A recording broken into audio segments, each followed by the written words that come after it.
Hello, very good morning. You're watching BBC News 24 with Joanna Gosling and Simon McCoy. It's just after 11:30. A summary of the news now.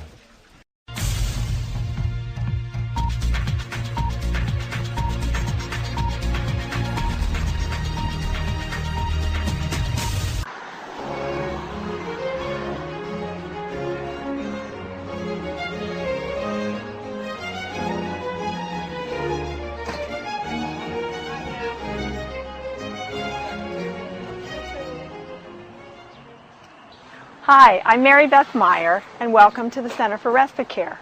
We're a 24-hour medical facility for people who are homeless. We help them to heal, and then we help them on their path out of homelessness.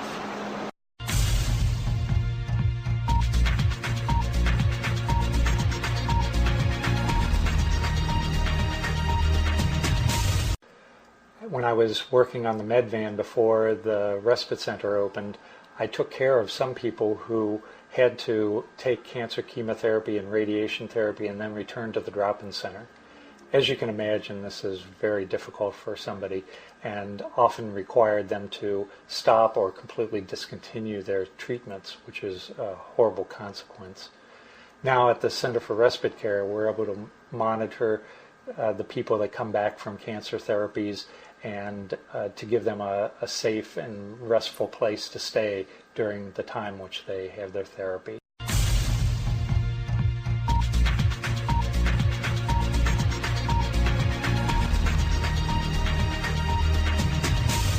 What they discovered was that homeless people have a very, very high rate of rehospitalization because they're not healing the first time. When I went to the emergency room, my hand was swollen up. I looked at myself in the mirror and held my hand up to my head, and it was swollen up almost as big as my head. They treated and released me, sent me to the drop-in center with a bus token. The Respite was formed a number of years ago as a collaboration of both homeless agencies and hospitals. Because of our relationships with all of these many organizations in the city, we actually refer patients to and from virtually every hospital and homeless agency in the city. And by doing that, we don't duplicate services that are already available here in the community. Instead, we use our relationships to help our clients by referring them to these agencies. My name is Douglas Smith, and I'm a client of Respite, people who support them.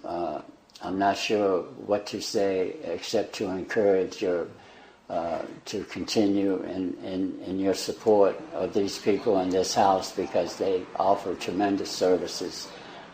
Not only for the medical recuperation of an individual, but also they try to see to their psychological and their spiritual needs as well.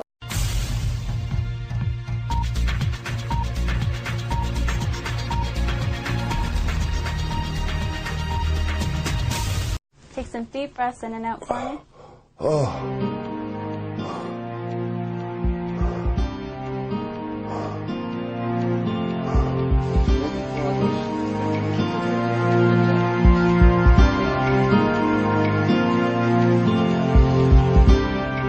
In today's hospitals, the objective is to discharge people as early as possible, assuming that their families will take care of them.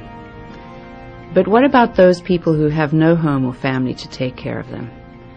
Medical respite care is like home care for homeless people, for those who are not sick enough to be in a hospital, but are too sick to be on the street or in shelter.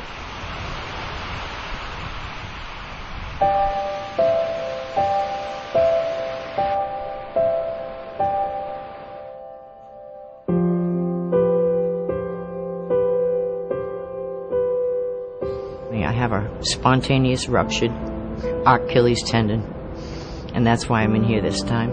I sleep outside. I had a tent, but my legs swelled up from the injury. I don't know what would have happened to me if I didn't have here to come to. I think they would have put me in a regular hospital. He's very tall.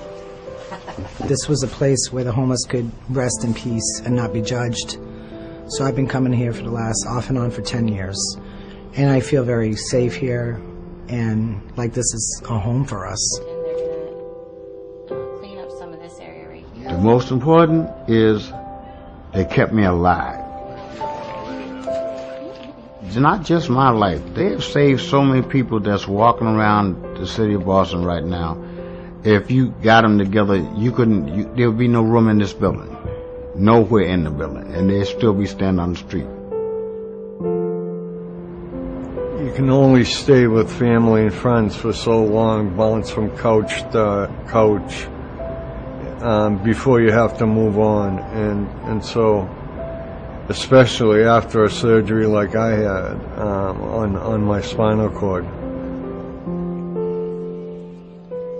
Medical respite care provides acute and post-acute medical care to homeless people. Patients in respite care have a safe place where they can receive medical and nursing care, rest in a bed, get medications, and eat nutritious meals. They can also meet with case managers who can help them find housing or other supportive services that they might need.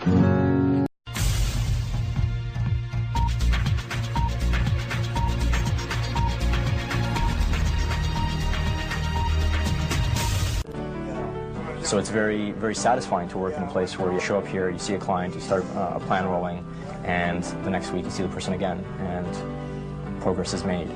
Well, I build up a trust with him now, so he knows what's going on with me. If he wasn't here, we wouldn't know what to do. Well, if it wasn't without your support, there'd be a hell of a lot more than dead on the street than there is now. Because if he can't do anything for you here, he will send you to St. Mike's Hospital, where they can do something for you. To have Seton House in a clear, defined partnership with St. Mike's could very much be a model for other shelters and other social service agencies to partner with hospitals to provide holistic care. We have more of a team approach. We have physicians working together in tandem with the social workers, counselors, shelter workers, nurses, and we found that over our last 3 years of experience that makes a huge difference, is actually being there, physically present. It's an asset thing to have a doctor here. It's really something. I'm going to feel more comfortable, right? It's just nice to know that I've got assistance when I need it. That I don't have to go running out in the cold to go to a hospital. What we'd like to have is a center of excellence here where we set the standard of care for how healthcare is provided. And I feel that the work that's being done here is part of social change, and I'm hoping that people will become more aware of the implications of homelessness to us as a society, as well as to individual people. So, maybe what we can do, Craig, is just go over your existing medical problems. There's a tremendous amount of satisfaction when you work with somebody who feels like they've never been treated with a lot of respect or haven't had a lot of trust in care providers, and then to develop that trust and to be thanked is tremendously, tremendously rewarding. They care about each and every one of us that's in here, and that's a lot of people to care about. The people here are going to help me find a place, eh? If it wasn't for this place, I wouldn't be here. I'd be dead. I haven't had a drink in 6 months, and I'm trying to stay sober. Sometimes I'm tempted to drink, eh? I'm fighting it, but I'm winning.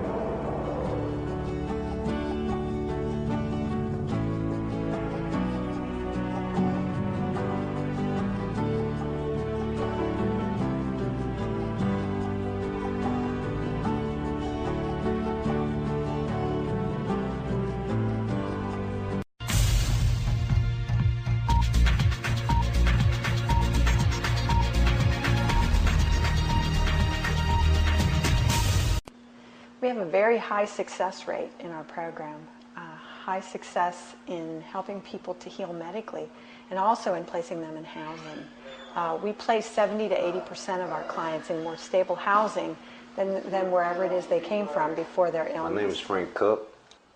They're also trying to help me and giving me a lot of information and doing what they can do in their power to help my social setting be different than homeless, or at least get the wheels in motion, so when I do leave, that I can alleviate that part of, my lifestyle and stuff.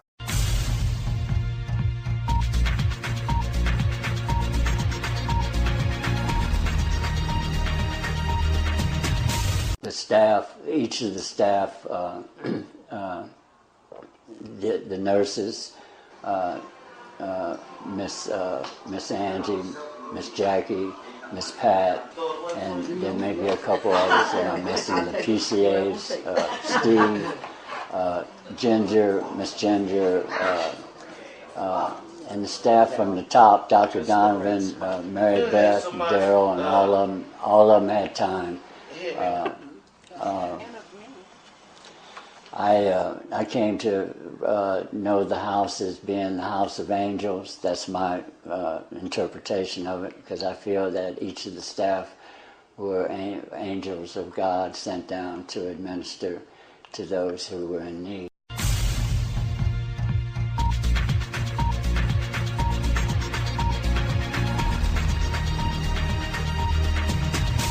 We receive support from many organizations around the city and many wonderful individuals. We'd like to thank everyone for the help that they've given us. I just thank the Respite Center for being there for me. They really, literally saved my butt and my head. Thank you.